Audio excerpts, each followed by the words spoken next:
persoalannya tidak selesai sampai di sana.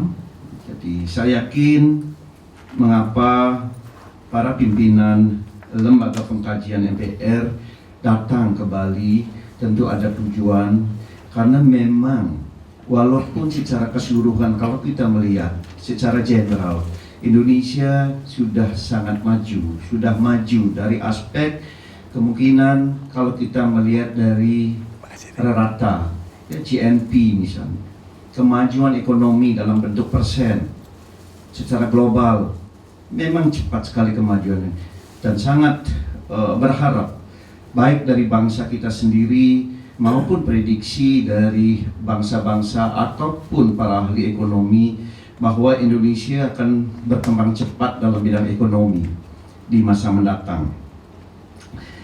Nah, tentu seperti saya katakan bahwa persoalannya tidak sampai di sana. Karena apa? Karena kemajuan ekonomi yang ada sekarang masih menyisakan persoalan yang ada. Di antaranya adalah adanya gap. Jadi kalau kita berbicara kita berbicara rata-rata, seandainya kita pun di sini kalau kita rata-ratakan uangnya mungkin banyak, tetapi ada yang uangnya banyak, ada uangnya yang sedikit. Nah, gap ekonomi ini juga terjadi pada realitas di bangsa kita. Baik gap dalam artian individu seperti yang saya sampaikan, jadi ada masih kelompok masyarakat kita yang masih relatif miskin, hidup di bawah standar ekonomi yang layak bagi seorang manusia misalnya. Tetapi juga ada individu yang amat kaya raya. Dan bahkan yang kaya raya ini sering sekali mengendalikan perekonomian bangsa ini yang jumlahnya jauh lebih sedikit dibandingkan mereka-mereka yang membutuhkan kesejahteraan. Itu yang pertama. Yang kedua, kalau kita juga melihat sisi daerah. Daerah yang satu, ya apalagi kalau kita hubungkan dengan otonomi. Di daerah yang satu, amat maju, ya. Jadi PAD-nya tinggi sekali, tapi di daerah lain PAD-nya kecil. Pada awalnya niat yang sangat amat baik adanya otonomi di kabupaten, tetapi juga tidak atau masih meninggalkan sesuatu yang timpang gap tadi antara satu daerah dengan daerah yang lain. Tidak usah jauh-jauh, Bali yang secara umum kita anggap bagus, kecil, penduduk income-nya relatif baik, nilai-nilai ukuran manusianya selalu lebih tinggi dari rata-rata nasional.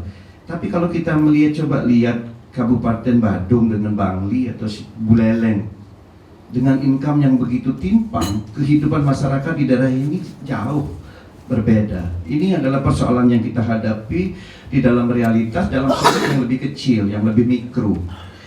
Nah, Bapak dan Ibu sekalian, tentu masih banyak hal-hal yang terkait dengan perekonomian dan juga kesejahteraan masyarakat yang belakangan ini menjadi isu yang amat penting dan juga akan berpengaruh terhadap situasi ekonomi. Misalnya adalah persoalan NKRI. Bapak dan Ibu sekalian, belakangan ini sangat tajam. Mungkin sebagian dari kita ini sudah mulai gerah persoalan NKRI di bangsa ini.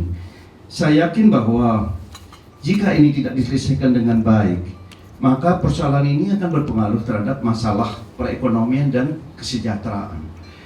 Jadi Bapak dan Ibu sekalian, sangat tepat hari ini Lembaga Pengkajian NPR mempunyai inisiatif yang sangat mulia, dan semoga inisiatif ini melahirkan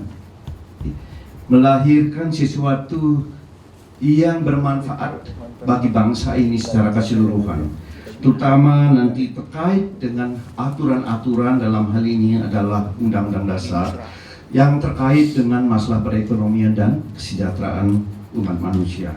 Bapak dan Ibu sekalian, kalau kita melihat kesejahteraan mungkin sederhana sekali dan sering sekali digunakan sebagai alat untuk promosi kalau ada pilkada, yaitu pendidikan dan kesehatan. Kebetulan saya pendidikan dan juga kesehatan karena dokter